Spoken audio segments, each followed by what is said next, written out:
नमस्कार, खरी खरी लेकर हाजिर हूं मैं सर्वमित्रा।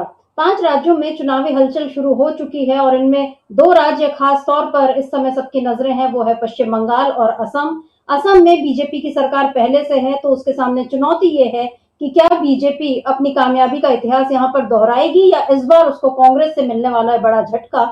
वहीं पश्चिम बंगाल में बीजेपी के लिए सबसे बड़ी चुनौती ये है कि ममता बनर्जी को आखिर वो किस रणनीति से मात दे। बहुत सारी कोशिशें बीजेपी लगातार कर रही है और उसमें कहीं वो सांप्रदायिक ध्रुवीकरण की कोशिश करती है, कहीं महिलाओं का मुद्दा उठाती है, कहीं घुसपैठियों का मुद्दा उठाती है।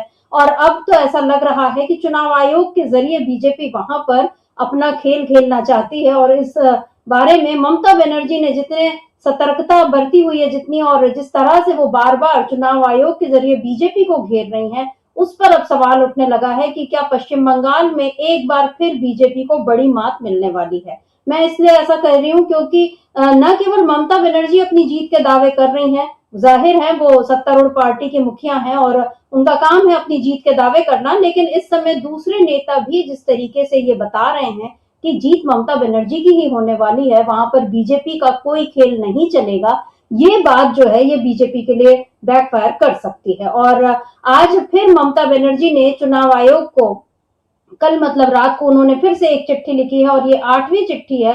ममता बनर्जी लगातार पहले तो एसआईआर के मुद्दे पर उन्होंने चुनाव आयोग की खूब खबर ली और उसके अलावा ईडी को लेकर जिस तरीके से वहां पर कार्रवाई की गई उस पर भी ममता बनर्जी ने केंद्र सरकार से सीधे दो दो हाथ किए और अब फिर से चुनाव आयोग को ममता बनर्जी ने एक चिट्ठी लिखी है और ये चिट्ठी है तबादलों के बारे में। हमने पहले भी इस बात का जिक्र किया है कि किस तरह जब चुनाव की घोषणा हुई पिछले रविवार की बात है और आधी रात को चुनाव आयोग ने वहां के मुख्य सचिव, डीजीपी इन सब का तबादला कर दिया। एक दिन रुकते ही फिर 19 बड़े पुलिस अधिकारियों का तबादला हो गया। इतने बड़े पैमाने पर तबादले होना ये बता रहा है कि वहां पर चुनाव आयोग बेशक अपने संवैधानिक अधिकारों का वहां पर उपयोग कर रहा है, लेकिन इसमें भी कोई ना कोई झोल है, ये सवाल उठ रहे हैं। और इस बारे में ममता बनर्जी ने एक ट्वीट किया था जो हमने आपको पहले बताया था कि चुनाव आयोग पर उन्होंने तंज कसा था कि आप क्यों पर्दे के पीछे या अंधेरे में रहकर आप क्यों काम कर रहे हैं, सामने आ जाइए, आप पूरी ईमानदारी दिखाइए और बीजेपी के साथ मिलकर काम करिए। अब फिर ममता बनर्जी ने एक चिट्ठी लिखी है, अंग्रेजी में चिट्ठी है, लेकिन उसके बारे में उन्होंने एक पोस्ट भी लिखी है और क्या कुछ लिखा है इस पोस्ट में, ममता बनर्जी ने किस तरह चुनाव आयोग को घेरा है, देख लेते हैं। ममता बनर्जी ने लिखा, मैंने मुख्य चुनाव आयुक्त को पत्र लिखकर चुनाव आयोग की मनमानी और अभूतपूर्व कार्रवाइयों पर गहरी चिंता व्यक्त की है। वरिष्ठ अधिकारियों का बड़े पैमाने पर तबादला बिना किसी परामर्श, कारण या कदाचार के आरोप के प्रशासन को गंभीर रूप से बाधित करता है और संस्थागत निष्पक्षता पर सवाल उठाता है। ऐसे समय में जब दोषपूर्ण मतदाता सूची जारी है और सर्वोच्च न्यायालय के निर्देशों के बावजूद पूरक मतदाता सूची प्रकाशित नहीं हुई है, ऐसे कदम केवल अनिश्चितता को बढ़ाते हैं और नागरिकों के अधिकारों का हनन करते हैं। ये कार्रवाइयां लोकतांत्रिक सिद्धांतों और सहकारी संघवाद को कमजोर करने का जोखिम पैदा करती हैं। मैंने आयोग से ऐसे एक तरफा निर्णयों से बचने और निष्पक्षता, पारदर्शिता और जनता के अधिकारों को बनाए रखने का आग्रह किया है। यहाँ पर बेशक ममता बनर्जी ने लिखा है कि मैंने आग्रह किया है, लेकिन जो बातें ममता बनर्जी ने इस ट्वीट में लिखी हैं, इस पोस्ट में लिखी हैं, उससे जाहिर हो रहा है कि उन्होंने फिर से चुनाव आयोग को कटघरे में खड़ा कर दिया है, चुनाव आयोग को एक बड़ा झटका दे दिया है। तो क्या है ये पूरा मामला और इसके अलावा असम में भी किस तरह से घिर रही है बीजेपी, इन दोनों मुद्दों पर आज हम करेंगे चर्चा खरी खरी। हमारे साथ जुड़े हुए हैं वरिष्ठ पत्रकार डॉक्टर राकेश पाठक जी। राकेश जी नमस्कार, स्वागत है आपका इस कार्यक्रम में। राकेश जी, अभी ये जो ममता बनर्जी का पोस्ट मैंने पढ़ा, इसके हम 3 हिस्से अगर करें, मतलब पहले हिस्से में उन्होंने बताया है कि मैंने चुनाव आयोग को उसकी मनमानी और अभूतपूर्व कार्रवाइयों पर गहरी चिंता व्यक्त की है, जो चिट्ठी लिखी है उसमें उन्होंने मामला उठाया है कि उन वरिष्ठ अधिकारियों का बड़े पैमाने पर तबादला हुआ है जिन पर अभी तक कोई कदाचार का आरोप नहीं लगा, न इस मामले में किसी तरह का कोई परामर्श लिया गया, कोई कारण बताया गया, और ऐसा लग रहा है कि ये प्रशासन को गंभीर रूप से बाधित करता है। मतलब उनका ये फैसला और संस्थागत निष्पक्षता पर सवाल उठाता है। यहाँ पर संस्थागत निष्पक्षता यानी चुनाव आयोग निष्पक्ष नहीं है, ये ममता बनर्जी ने। दूसरा उन्होंने कहा दोषपूर्ण मतदाता सूची जारी की है, जो अभी सर्वोच्च न्यायालय में मामला है एसआईआर पर जो, और अभी तक उसकी पूरक मतदाता सूची प्रकाशित नहीं हुई है। तो ऐसे में मतलब यहाँ पर उन्होंने दोनों मामलों को जोड़ लिया है कि एक तरफ एसआईआर का काम अभी आपका पूरी तरह से साफ सुथरा होकर सामने नहीं आया है, और दूसरी तरफ आपने एक और ये फैसला ले लिया। तो ये कदम जो है अनिश्चितता को बढ़ाते हैं, नागरिक अधिकारों का हनन करते हैं। और तीसरा हिस्सा जो आखिरी हिस्सा है सबसे अहम, एक बार हम चाहती हूँ कि मैं फिर से वो आखिरी हिस्सा हम बस दिखा दें, जिसमें ममता बनर्जी ने लिखा है, ये कार्रवाइयां लोकतांत्रिक सिद्धांतों और सहकारी संघवाद को कमजोर करने का जोखिम पैदा करती हैं।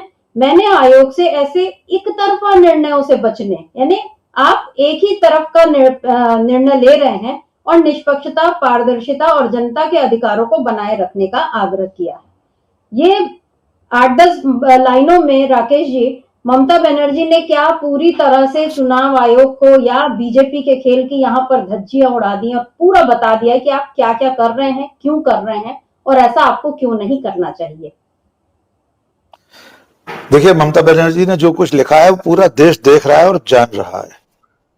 बीजेपी और मोदी के भक्तों को छोड़ दें, बाकी सबको दिखाई दे रहा होगा कि केंद्रीय चुनाव आयोग किस तरह बीजेपी के इशारे पर काम करता है, उसकी कठपुतली बना हुआ है। बंगाल में ये लेकिन आसान नहीं होगा, जो भी कुछ करना चाहेगी बीजेपी या सरकार या चुनाव आयोग। बंगाल में ममता बनर्जी जिस तरह से सीधी आर पार की आमने सामने की लड़ाई लड़ती हैं, वैसा गिने चुने जो कांग्रेस शासित राज्य हैं वहां के मुख्यमंत्रियों के भी बस में नहीं होता। या बीजू जनता दल के नवीन पटनायक थे, वे तो खैर सहयोगी थे, लेकिन केरल में कम्युनिस्ट हों या तमिलनाडु में डीएमके है, इन सब लोगों की तुलना में ममता बनर्जी ज्यादा सीधी लड़ाई लड़ती हैं। हर मौके पर जिस तरह वे तनकर खड़ी होती हैं केंद्र के खिलाफ। अब उन्होंने जो बातें अपने इस पत्र में या ट्वीट में कही हैं, उस पर गौर करने के लिए हमारे दर्शक ये जान लें कि 63 लाख लोग पश्चिम बंगाल की मतदाता सूची में से हटा दिए गए एसआईआर के जरिए। लाखों लोग हैं जिन्हें कोई एक और कैटेगरी बना दी गई है कि जिनके नाम पते से आयोग के अधिकारी संतुष्ट नहीं है, तब तक उन्हें संदिग्ध की श्रेणी में रखा जाएगा। कुछ अजीब सा उसका नाम दिया है श्रेणी का। यानी लाखों ऐसे लोग भी हैं जो हटा दिए गए, 63 लाख। हजारों लाखों ऐसे लोग हैं जिनको संदिग्ध मान लिया गया। अब वो बार बार अपने आप को साबित करें, अपने नाम के हिज्जे, स्पेलिंग, पता, ठिकाना, जो आयोग चाहे वो साबित करने की जिम्मेदारी उन लोगों पर आ गई है। पश्चिम बंगाल देश का दूसरा सबसे बड़ा राज्य है विधानसभा सीटों की संख्या के आधार पर। जाहिर है नरेंद्र मोदी और बीजेपी उस पर कब्जा करना चाहते हैं। जैसे बिहार उनकी दुखती हुई रग था कि बिहार में भारतीय जनता पार्टी अपना मुख्यमंत्री नहीं बना सकी थी आज तक, तो उस पटकथा को भी संपन्न कर दिया है, नीतीश कुमार को दाखिल दफ्तर कर दिया है। पश्चिम बंगाल भी दशकों तक पहले वामपंथियों के राज रहा, कांग्रेस का भी राज रहा। फिर ममता बनर्जी ने 25 साल के वामपंथियों के राज को समाप्त करके अपनी सरकार बनाई। तो जो सूखा, जो टोटा सत्ता का बीजेपी के सामने वामपंथी दलों या कांग्रेस के राज में था, वही सूखा अब भी जारी है।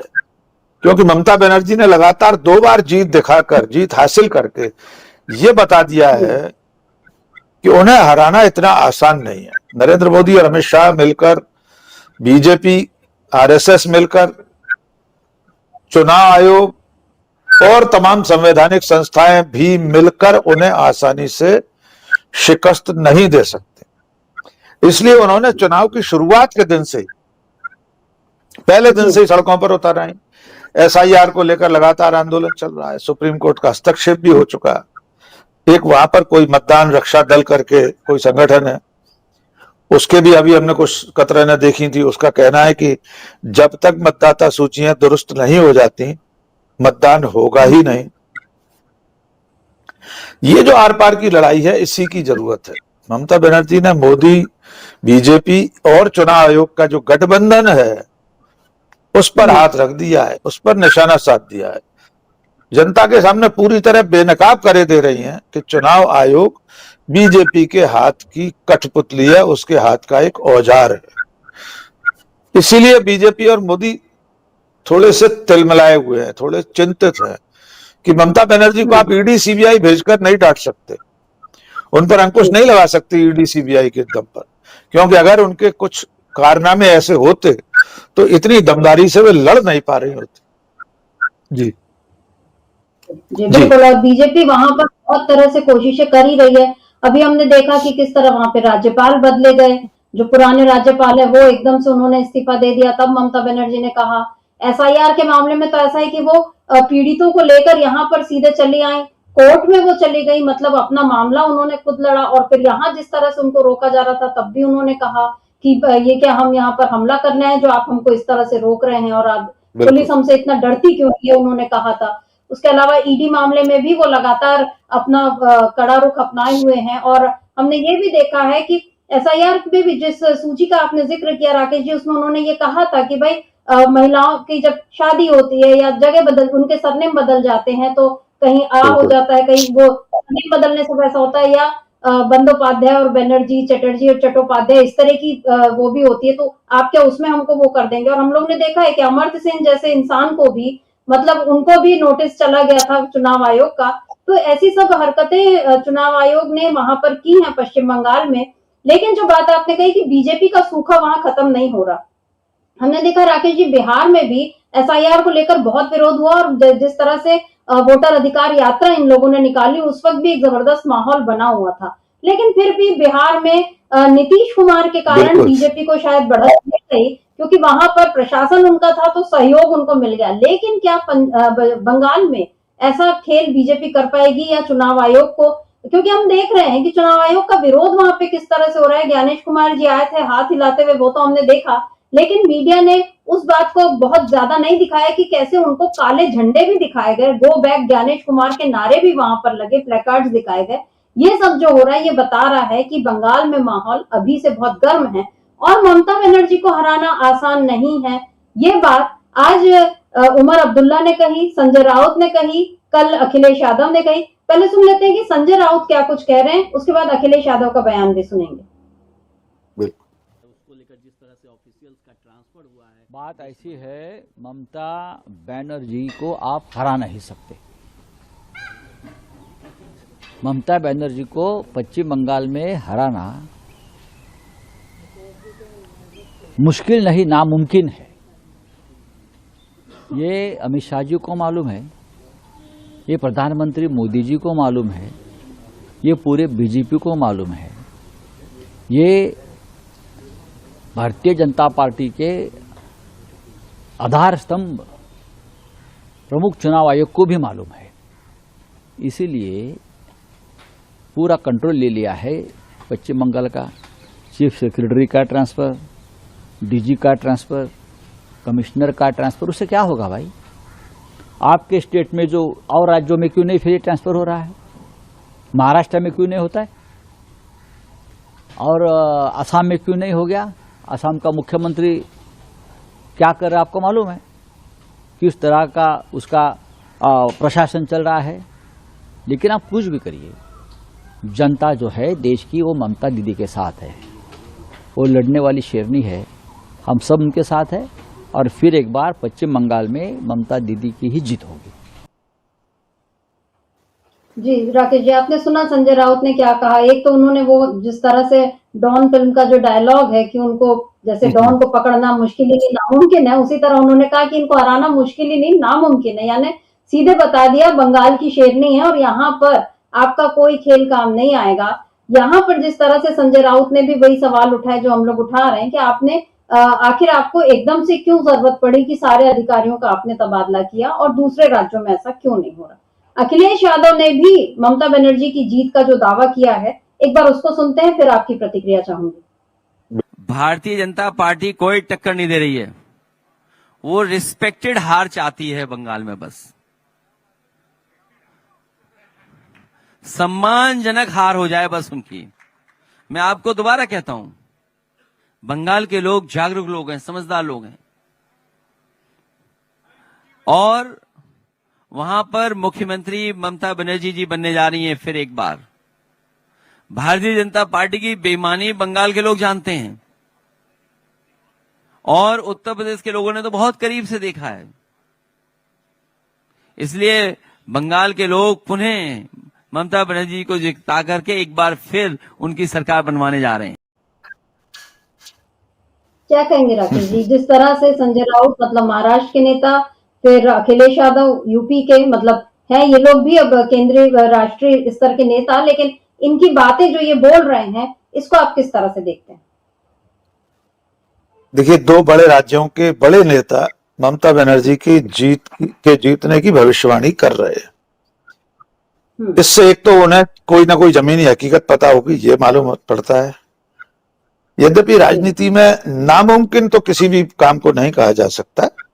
इस देश में इंदिरा गांधी चुनाव हार गई थी, अटल बिहारी वाजपेयी चुनाव हार गए थे, कोई भी चुनाव हार सकता है। राहुल गांधी अमेठी में चुनाव हार गए थे, ज्योतिरादित्य सिंधिया गुना शिवपुरी में चुनाव हार गए। जहां तक पश्चिम बंगाल का सवाल है, मैंने शुरू में भी कहा, वामपंथी दलों को तो अपराजय समझा जाता था। कौन कल्पना कर सकता था ईएमएस नंबूद्रीपाद, ज्योति बसु, बुद्धदेव भट्टाचार्य जैसे बड़े नेताओं की पार्टी लगातार 25 साल सत्ता में रहने के बाद सत्ता से बेदखल हो जाएगी, और वो भी ऐसी वैसी नहीं, अच्छी खासी करारी हार के साथ। वो भी ऐसी वैसी नहीं, तो लगातार हार के साथ तीसरे चुनाव में वो कहां खड़ी होगी हम नहीं जानते। कांग्रेस जो वर्षों तक बंगाल में सरकार में रही, कौन सोच सकता था कांग्रेस 10-5 सीट के लिए तरस जाएगी। आज सत्ता में नहीं है, लेकिन असली चुनौती कांग्रेस के सामने है। देखिए, शिवसेना और समाजवादी पार्टी बंगाल के बड़े प्लेयर नहीं है, इनको कोई वहां जाके सरकार नहीं बनानी है। इन्हें इतना चुनाव भी नहीं लड़ना है कि कोई बड़ी संख्या में इनके प्रत्याशी मैदान में होंगे या ममता बनर्जी के साथ इनका कोई गठबंधन हो। ये सब न होते हुए भी ये लोग जीत की भविष्यवाणी कर रहे हैं।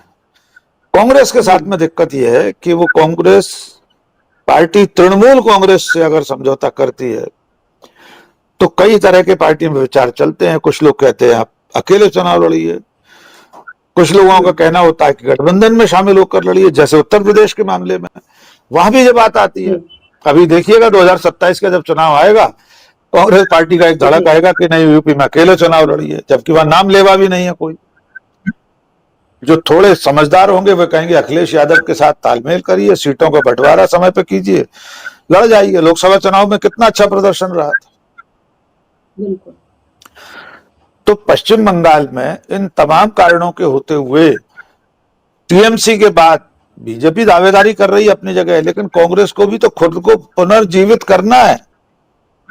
ये चुनौती भी तो कांग्रेस के सामने है कि जिस राज्य में उसकी सरकार रही है, जिसकी मुख्यमंत्री उसी कांग्रेस पार्टी से निकली है, उन्हीं की पार्टी से निकली है, और आज एक छत्रराज कर रही है बंगाल में, वहां कांग्रेस कम से कम नाम लेवा जगह बना सके, ये चुनौती भी कांग्रेस के सामने है। और वो आसान नहीं है। नेताओं के जो तौर तरीके हैं, दल बदल की अफवाहें जिस तरह से चलती रहती हैं, कल से खबर चल रही है कि वो जो लीडर अपोजिशन थे लोकसभा में, वो छोड़ सकते हैं कांग्रेस पार्टी। तो ये समस्या तो कांग्रेस के सामने पश्चिम बंगाल से लेकर असम तक सब जगह है और बनी रहेगी अभी। जी बिल्कुल, और आपने सही कहा राकेश जी, क्योंकि कांग्रेस का मुद्दा उठाना यहाँ बहुत जरूरी है। कश्मीर के जो जम्मू कश्मीर के मुख्यमंत्री उमर अब्दुल्ला, उन्होंने भी ममता बनर्जी की जीत का दावा किया है, और ऐसे में कांग्रेस को लेकर कांग्रेस को इस बारे में विचार करना क्यों जरूरी है, इस पर हम चर्चा करेंगे। पहले एक बार देख लेते हैं कि उमर अब्दुल्ला ने जो कुछ कहा है। उमर अब्दुल्ला ने कहा है, ये तबादलों को लेकर ही उन्होंने ममता बनर्जी का समर्थन किया है और कहा है कि इस तरह के व्यापक तबादले केवल गैर भाजपा शासित राज्यों में और विशेष रूप से पश्चिम बंगाल में ही होते हैं, लेकिन इसमें कोई आश्चर्य की बात नहीं है। पश्चिम बंगाल एक बार फिर वही साबित करेगा जो मैं हमेशा से मानता आया हूँ, राजनीतिक दलों के लिए चुनाव अधिकारी नहीं जीतते बल्कि उनके नेता जीतते हैं। मतलब चुनाव अधिकारियों को चुनाव नहीं लड़ना है, नेताओं को लड़ना है। और चुनाव आयोग द्वारा निर्वाचन क्षेत्रों में हेरफेर करने के किसी भी प्रयास से परिणाम नहीं बदलेंगे। मतगणना के दिन ममता दीदी भारी बहुमत से जीतेंगी। यानी 4 मई और ममता दीदी की जीत जो है, ये उमर अब्दुल्ला ने यहाँ पहले भविष्यवाणी कर दी है। संजय राउत कह रहे हैं, अखिलेश यादव कह रहे हैं। सवाल वही है कि कांग्रेस को यहाँ पर कौन सा रुख अपनाना चाहिए, क्योंकि राकेश जी हम देख रहे हैं, यूपी का उदाहरण आपने लिया, बिल्कुल सही बात है, लोकसभा में बहुत अच्छा प्रदर्शन रहा क्योंकि अखिलेश यादव की वहां पर पकड़ है, आपकी पकड़ नहीं है। आपको ये अपनी कमजोरी को स्वीकार करने में कोई हर्ज नहीं होना चाहिए। हम देख रहे हैं कि महाराष्ट्र में भी जो कांग्रेस एक समय काफी अच्छी उसकी पोजीशन हुआ करती थी, वो नहीं थी, और जब उसको शिवसेना और एनसीपी जैसे वहां के जो दल हैं उन लोगों का साथ मिला हुआ था, तो उसको उस तरह से वहां पर उन सारे नेताओं के साथ चलना चाहिए था। पश्चिम बंगाल में भी यही सवाल है, अगर वो टीएमसी के साथ आती है कांग्रेस, तो क्या उसकी सीटें फिर भी थोड़ी बढ़ सकती हैं, क्योंकि ऐसे में तो कांग्रेस जो है एक तरफ वो ममता बनर्जी के वोट काटेगी और दूसरी तरफ बीजेपी को बढ़ने का मौका भी देगी और तीसरी तरफ अपनी हार खुद सुनिश्चित करेगी। ये तो तय है कि कांग्रेस वहां पर सरकार नहीं बनाने जा रही, तो क्यों ना कांग्रेस को ये करना चाहिए कि हम टीएमसी का साथ दें ताकि बीजेपी को हरा सके। यहाँ पर क्या कांग्रेस के सामने एक लक्ष्य सीधा नहीं होना चाहिए कि बीजेपी को ही हमको हटाना है? क्या कहेंगे राकेश जी? देखिए, पहले उमर अब्दुल्ला की बात कर लेते हैं। उन्होंने जो कुछ कहा वो अपनी जगह बिल्कुल ठीक है।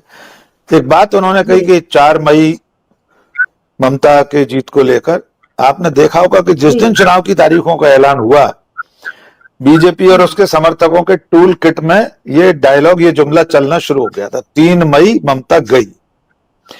जी। हमारे दर्शकों को हम याद दिलाते हैं, पिछले विधानसभा चुनाव में भी यही जुमला चला था। मई की ही तारीख थी, मतदान कितनी तारीख को मुझे ध्यान नहीं है, नतीजे कब निकले, 2 मई को। तो 2 मई ममता गई, तो मई और गई का ये जो रिदम तुकबंदी ये लोग मिलाने की कोशिश करते हैं। तो पिछली बार भी न तो ममता गई थी और न बीजेपी का ये जुमला सार्थक हुआ था। इस बार भी इसके आसार कम है। ममता बनर्जी को चुनाव हराना बहुत कठिन है। वो जिस तरह माटी मानुस के नाम पर वहां जुड़ी हुई है, महा माटी मानुस, मतदाताओं के दिलों तक उनका एक तरह से दखल है, पहुंच है उनकी। इसलिए चुनाव आयोग कितनी भी दम लगा ले, बहुत मुश्किल होगा वहां। अब रहा सवाल कांग्रेस का, आपने बिल्कुल ठीक कहा, लेकिन कांग्रेस अब किस तरह शामिल होगी ममता बनर्जी के साथ? जहां तक मेरी जानकारी है, ममता बनर्जी तो सभी सीटों पर प्रत्याशी घोषित कर चुकी हैं। 2-4 बचे भी होंगे तो उनसे कांग्रेस का क्या होगा? कांग्रेस का खाता उससे भरेगा ही नहीं। कांग्रेस अगर गठबंधन में होती तो चाहती कि सम्मानजनक कुछ सीटें उसको भी मिल जाए लड़ने के लिए। ममता बनर्जी एक भी सीट देने को तैयार नहीं होती है। तो अब गठबंधन तो नहीं होना, ये तो लगभग तय है। सिर्फ इतना हो सकता है कि जहां तृणमूल का प्रत्याशी कमजोर हो, पिछले 2 चुनाव में न जीता हो, बीजेपी वहां जीती हो, वहां भले ही प्रत्याशी घोषित कर दिया, लेकिन फ्रेंडली फाइट, दोस्ताना मुकाबले में कांग्रेस अपना कैंडिडेट लड़ाए और तृणमूल कांग्रेस अंदर खाने मदद करके जिता दे। यही एकमात्र रास्ता बचा है, वरना कांग्रेस के लिए पश्चिम बंगाल तो 2 बार पहले ही, पिछले 2 बार से वाटरलू साबित हो चुका है। कांग्रेस को फिर से जीवित करने के लिए वहां बहुत काम करना पड़ेगा। जी बिल्कुल। और कांग्रेस अभी ऐसा लग नहीं रहा है, लेकिन उसका फोकस जो है समय असम में ज्यादा दिखाई दे रहा है। असम पर भी हम चलेंगे राकेश जी, लेकिन पहले एक बार पश्चिम बंगाल में ही ममता बनर्जी का एक और तृणमूल कांग्रेस का एक और ट्वीट देख लेते हैं, क्योंकि बीजेपी वहां पर किस तरह से अपने ही अंतर विरोध और बगावत का शिकार होने लगी है। एक ट्वीट आया है तृणमूल कांग्रेस का, जिसमें अलीपुरद्वार के बारे में बताया है कि बंगाल की जनता को बीजेपी को नकारने का मौका मिलने से पहले ही उनके अपने कार्यकर्ताओं ने उन्हें नकार दिया है। अलीपुरद्वार में बीजेपी कार्यकर्ताओं और सक्रिय समर्थकों ने अपने ही उम्मीदवार के खिलाफ धरना प्रदर्शन किया, वापस जाओ के नारे, पोस्टर लहराए, रास्ता अवरुद्ध किया और खुलेआम घोषणा की कि उन्हें भाजपा कार्यालय में प्रवेश तक नहीं करने दिया जाएगा। यह भगवा खेमे के भीतर अनुशासन, एकता और विश्वसनीयता का पूर्ण पतन है। आंतरिक कलह, गुटबाजी और जमीनी स्तर पर विद्रोह। बंगाल में भाजपा अब एक राजनीतिक शक्ति नहीं रही, बल्कि एक हास्यास्पद पार्टी बन गई है जो भीतर से ही बिखर रही है। ये जो अलीपुरद्वार में, क्योंकि वहां पर प्रत्याशी चयन को लेकर जिस तरह का विरोध हुआ, और ये हर चुनाव में हर पार्टी के लिए काफी आम बात है कि आपने हमारे पसंद के प्रत्याशी को नहीं खड़ा किया, जिसको उम्मीद थी कि टिकट मिलेगी उसको नहीं मिलती है तो उसके समर्थक आ जाते हैं। और यहाँ पर पश्चिम बंगाल में हम ये देख रहे हैं कि बीजेपी के लिए ये चीज काफी मारक साबित हो रही है, क्योंकि यहाँ पर ममता बनर्जी पहले ही बता रही है कि हम हराए, जनता हराए, इससे पहले आपके लोग ही आपको हरा देंगे।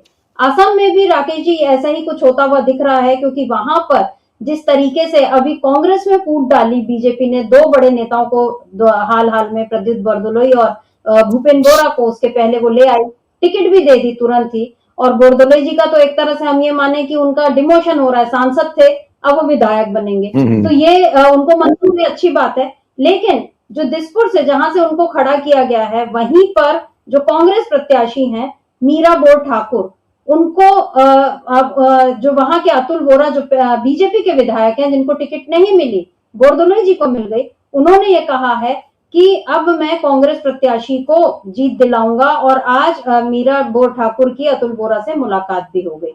एक तो ये मामला है। अब दूसरा मामला ये है कि बीजेपी उपाध्यक्ष जयंत कुमार दास का उन्होंने एक खुलासा किया है कि जो मुख्यालय है हमारा और वहां के कमरा नंबर 501 या ऐसा कुछ है, वहां से फेक न्यूज प्रसारित की जाती है जिसमें कांग्रेस नेताओं को खासतौर पे निशाना बनाया जाता है। ये बड़ा आरोप जो है उन्होंने लगाया है। और इधर हम देख रहे हैं कि असम में बीजेपी की सूची आने के बाद से भी नेताओं में काफी असंतोष देखा जा रहा है, और मुख्यमंत्री हिमंता बिस्वा शर्मा इस समय बहुत मुश्किल में दिखाई दे रहे हैं। एक तो गौरव गोगोई ने उनको जो चुनौती दी कि मैं जहां से लड़ रहा हूं आप भी वहीं से लड़िए जोरहाट से, वो उन्होंने चुनौती स्वीकार नहीं की। और दूसरी तरफ जिस तरीके से अब हिमंता बिस्वा शर्मा के खिलाफ बीजेपी के नेता ही बयान दे रहे हैं, ऐसे में हिमंता बिस्वा शर्मा क्या बीजेपी को जीत दिला पाएंगे, या इसके लिए उनको भी और तरीके अपनाने पड़ेंगे, या अमित शाह और नरेंद्र मोदी को आकर असम की कमान संभालनी पड़ेगी।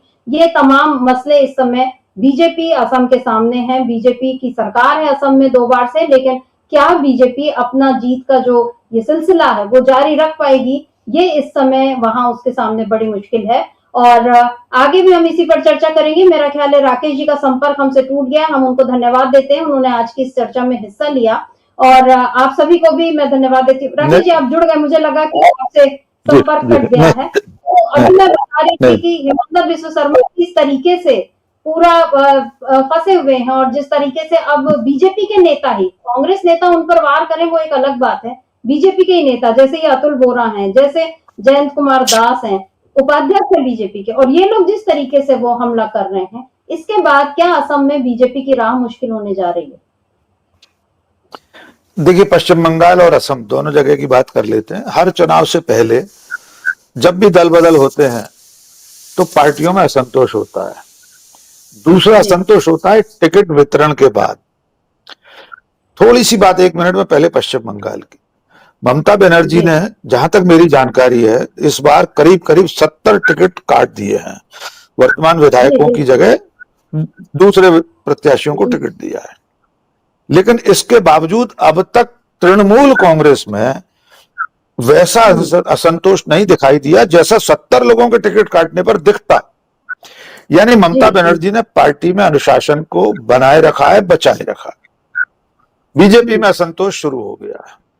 उसकी बानगी सबसे ज्यादा असम में दिखाई देगी, क्योंकि जिस तरह कांग्रेस के दिग्गजों को लाया जा रहा है, उन्हें फौरन टिकट दिए जा रहे हैं, तो जो मूल कार्यकर्ता है बीजेपी का, जो 5 साल दरी उठाता है, कुर्सी लगाता है, नारे लगाता है, जो टिकट का दावेदार होता है, सपना देखता है 5 साल की मैं इतनी मेहनत कर रहा हूं, टिकट मिलेगा, और हिमंता बिस्वा शर्मा या मोदी शाह ऐन चुनाव के मौके पर दल बदल करने वाले को टिकट देते हैं।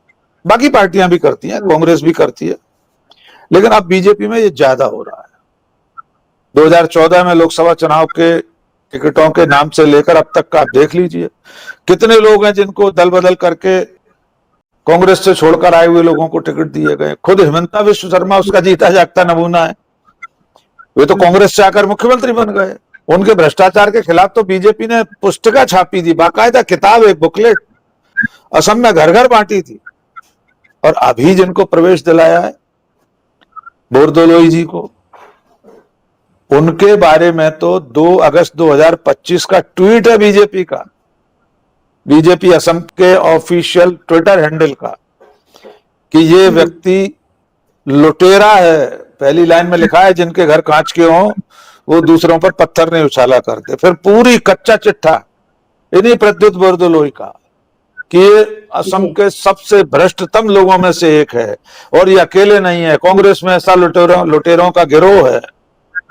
इनके आलीशान घर गरीबों की झोपड़ियों की खंडहर पे बने हैं वगैरह वगैरह।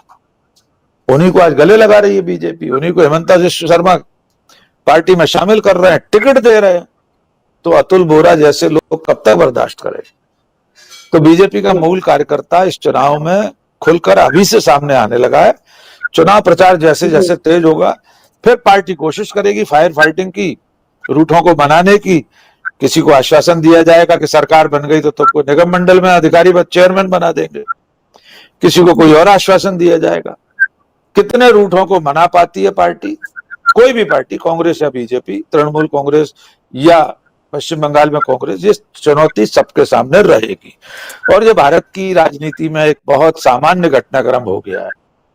बीजेपी में अब ज्यादा इसलिए दिखता है कि दल बदल वही सबसे ज्यादा कराती है। जी सर मित्र जी, और बिल्कुल इसी दल बदल के भरोसे ही बीजेपी ने बहुत सारे उन राज्यों में अपनी सरकार कायम की जहां पहले वो नहीं होती थी, लेकिन उसके बाद मोदी जी के आने के बाद ये सिलसिला बहुत तेज हो गया। भले बीजेपी दिखाए कि भारत के कितने राज्य भगवा रंग में रंगे हुए हैं, लेकिन उस भगवा को अगर थोड़ा सा हम मिटाएं तो पता चलेगा कि उसमें कांग्रेसी या दूसरे दलों के लोग ही ज्यादा दिखाई दे रहे हैं। तो ये बीजेपी का खेल है जिसको अब जनता भी समझ रही है, और बीजेपी के ही पुराने नेता अब इससे असंतुष्ट भी हैं, बहुत सारे नेता। और असम में अभी हम जिक्र कर रहे हैं तो मैं बता दूं दर्शकों को कि असम बीजेपी के पुराने नेता कल एक बैठक करने वाले हैं। अब इस सिलसिले में उनकी ये असंतुष्टों की ही बैठक है और उसके कुछ निकलता है, इसको भी हम देखेंगे। इधर ममता बनर्जी आज शाम अपना घोषणा पत्र भी, जो मैनिफेस्टो है, वो जारी करने वाली है और उसमें उनकी कैसी घोषणाएं रहेंगी और बीजेपी उसका किस तरह से जवाब दे पाएगी, ऐसे तमाम सवालों पर भी और घटनाओं पर हमारी नजर बनी रहेगी।